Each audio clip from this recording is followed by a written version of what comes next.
جب خاندان میں کسی لڑکی کی پہچان ایک ضدی، زبان دراز اور خود سر لڑکی کے طور پر بن جائے تو لوگ اس کے ہر عمل میں ڈرامہ ڈھونڈنے لگتے ہیں۔ یہی کچھ میرے ساتھ ہوا جب میں ایک عروسی لباس میں سجی ہوئی نکاح کے کمرے میں بیٹھی، نکاح نامہ میرے سامنے رکھا گیا اور میں نے ہولے سے کہہ دیا، میں یہ نکاح قبول نہیں کرتی۔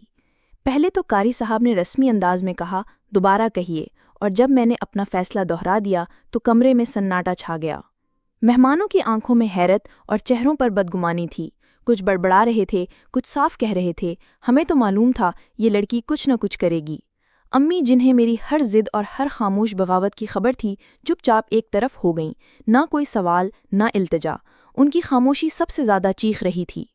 یہ تماشا یوں اچانک شروع نہیں ہوا تھا، کئی مہینوں سے میں اندر ہی اندر تڑپ رہی تھی۔ لڑکی کے گھر والے صرف اس کی صورت کے قصیدے پڑھتے تھے، ماں ہر بار کہتی ہمارا بیٹا تو ہیرو ہے، اور ساتھ یہ نصیحت بھی آتی کہ بیٹی کو کچھ دنوں میں نکھارنا ہوگا، کوئی اچھی کریم لے آنا۔ میرے تعلیمی پس منظر، میری نوکری، میرا اعتماد، سب بے معنی تھے۔ امی کی نظریں صرف ایک ہی بات پر اٹکی تھیں، اب کی بار رشتہ ہو جانا چاہیے، چاہے جیسے بھی ہو۔ اور میں ہر بار خود کو آئینے میں دیکھ کر یہی سوچتی تھی کہ کیا واقعی میری رنگت، میری سادگی، میری شخصیت اتنی کمزور ہے کہ رشتہ صرف خوبصورتی کے ترازو میں تولنا پڑے؟ ہر بار جب وہ لوگ ملنے آتے، امی بضد ہوتیں کہ میں پارلر جا کر آؤں تاکہ میری اصل صورت نظروں سے اوجھل ہو جائے۔ میں نے ایک دو بار ان کی بات مان لی، مگر پھر تھک گئی۔ جب میری ہونے والی ساس نے میری تیاری کو ناقص کہہ کر اعتراض کیا اور فون پر امی کو یہ سننے کو ملا، اتنے حسین لڑکے کے لیے یہ لڑکی، کیا سوچا آپ نے؟ تو مجھے اندر ہی اندر وہ خالی پن محسوس ہونے لگا جو کسی زبردستی کی شادی سے پہلے محسوس ہوتا ہے۔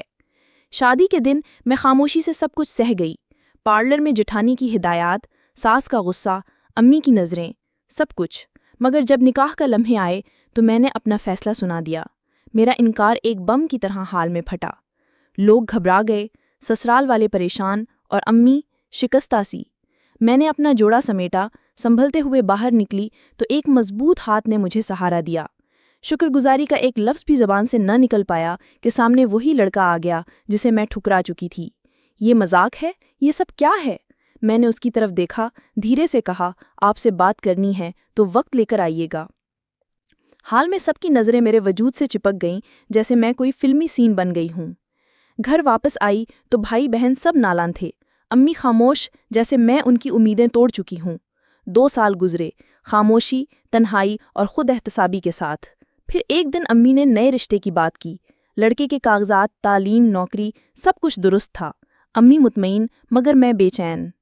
تصویر دیکھی تو چہرہ کچھ جانا پہچانا لگا۔ دل میں سوالات اٹھنے لگے کہ کیا یہ سب اتفاق ہے یا کوئی پردہ پوش راز۔ امی نے ماضی کی کوئی بات نہ چھیڑی، لڑکے والوں نے بھی کچھ نہیں پوچھا۔ دل بے چین ہوا تو میں نے خود اس سے رابطہ کرنے کا فیصلہ کیا۔ جب فون کیا تو دوسری طرف سے ایک مانوس لہجہ بولا، جو بات کرنی ہے پہلے وقت لیجئے، پھر بات ہوگی۔ میرے ذہن میں ایک بجلی سی گونجی، یہی تو وہ شخص تھا، وہی الفاظ، وہی سہارے والا ہاتھ۔ میں زیر لب مسکرائی اور دل نے کہا، جس لمحے کا خوف تھا وہ لمحہ تو گزر گیا، اب جو باقی ہے شاید قسمت کی طرف سے ایک نئی شروعات ہو۔